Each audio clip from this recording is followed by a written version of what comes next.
नमस्ते मित्रों, इस वीडियो में सहअभाज्य संख्याओं के बारे में जानेंगे। जिन दो प्राकृत संख्याओं का HCF 1 होता है वे दोनों प्राकृत संख्याएं सहअभाज्य कहलाती हैं। उदाहरण के लिए जैसे हमारी संख्या 5 है और 9।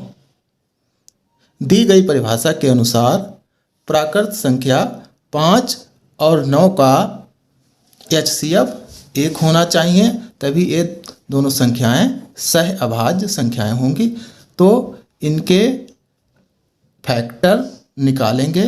9 का फैक्टर हमारा 1 आएगा, क्योंकि 1 9 को पूरा भाग कर देता है। इसके बाद 9 का फैक्टर 3 आएगा, 3 तिया 9, और 9 का फैक्टर 9 होगा। अब 5 के फैक्टर निकालेंगे, तो 5 का फैक्टर 1 और स्वयं 5 ही होगा, ये संख्या स्वयं होगी। तो इस प्रकार इन दोनों संख्याओं के फैक्टर निकाल लिए हैं। अब इनके कॉमन फैक्टर निकालेंगे। कॉमन फैक्टर CF निकालेंगे। तो कॉमन फैक्टर वे होते हैं जो दोनों में हो, तो दोनों में हमारा 1 है, तो इन दोनों संख्याओं का जो कॉमन फैक्टर है वो 1 है, यही हमारा HCF है। तो इन दोनों संख्याओं का HCF 1 है, तो ये दोनों संख्याएं जो हमारी हैं ये सहअभाज्य संख्याएं हैं। कि अब संख्या 10 और 3 को लेंगे। जो हमारी प्राकृत संख्या 3 है, इसके फैक्टर हमारे 1 और 3 होगा, क्योंकि 3 जो है 1 से पूरी भाग होती है और 3 से पूरी भाग होती है। अब 10 के फैक्टर निकालेंगे।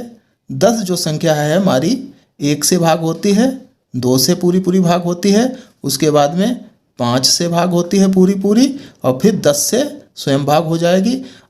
तो इन दोनों संख्याओं के कि कॉमन फैक्टर कौन सा है? कॉमन फैक्टर वह फैक्टर होता है जो दोनों में है। तो दोनों में हमारा 1 है, तो 1 इन संख्याओं का कॉमन फैक्टर हो गया, और यही हमारा हाईएस्ट कॉमन फैक्टर है। तो 10 और 3 जो संख्या है, ये दोनों संख्याओं का HCF जो है हमारा 1 है, तो ये संख्या जो हमारी है सहअभाज्य संख्या है।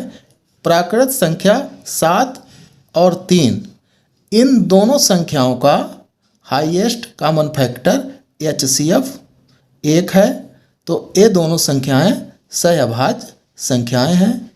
इसी प्रकार और भी संख्याएं लिख सकते हैं, जैसे 11 और 12 इन दोनों संख्याओं का हाईएस्ट कॉमन फैक्टर 1 है, क्योंकि क्रमागत संख्याओं का हाईएस्ट कॉमन फैक्टर हमेशा 1 होता है। इसीलिए क्रमागत संख्याएं सहअभाज्य संख्याएं होती हैं। प्राकृत संख्या 31 और 36 इन दोनों का HCF जो है वो 1 है, इसीलिए ये संख्याएं सहअभाज्य संख्याएं हैं। इस प्रकार की जो संख्याएं जिनका हाईएस्ट कॉमन फैक्टर 1 है, वे सभी संख्याएं सहअभाज्य संख्याएं होंगी। धन्यवाद।